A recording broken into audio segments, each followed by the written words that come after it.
2013లో కొన్ని Nigerian ships fuel తీసుకెళ్తున్న ఒక షిప్ కి ప్రొటెక్షన్ గా వెళ్తున్నాయి.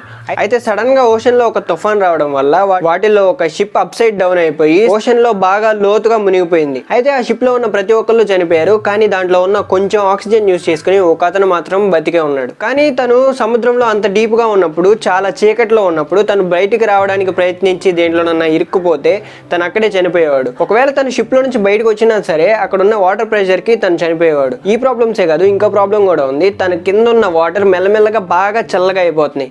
ఇన్ని ప్రాబ్లమ్స్ ఉన్నా కూడా తను అక్కడ నుంచి బయటపడ్డాడు. తన షిప్ లో ఉన్న ప్రతి ఒక్కళ్ళు షిప్ ఇలా మునిగిపోతున్న టైంలో నిద్రపోతూ ఉన్నారు. అందుకని వాళ్ళందరూ వాటర్ లో మునిగిపోయి చనిపోయారు. తిను మాత్రం ఆ టైంలో మేల్కొనే ఉన్నాడు.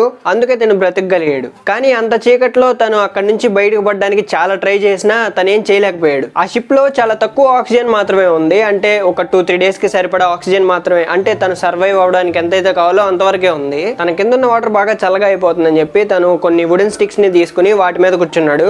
ఇంకా తన కింద ఉన్న వాటర్ ని బాగా కదిలిస్తూ ఉన్నాడు. అందుకే అలా చేశాడంటే తను రిలీజ్ చేసే CO2 ని వాటర్ అబ్జర్వ్ చేస్తుందని తను అనుకున్నాడు. ఈ ఇన్సిడెంట్ జరిగిన 3 డేస్ తర్వాత కొంతమంది డైవర్స్ ఆ షిప్ దగ్గరికి వచ్చారు, ఆ షిప్ లో ఉన్న శవాలను తీసుకెళ్ళడానికి. అలా వచ్చిన డైవర్స్ లో ఒకళ్ళు హ్యారిసన్ ఇంకా బ్రతికే ఉన్నాడని చూసి బాగా షాక్ అయ్యారు. అయితే ఆ డైవర్స్ హెల్ప్ తీసుకుని హ్యారిసన్ బయటకు వచ్చేసారు.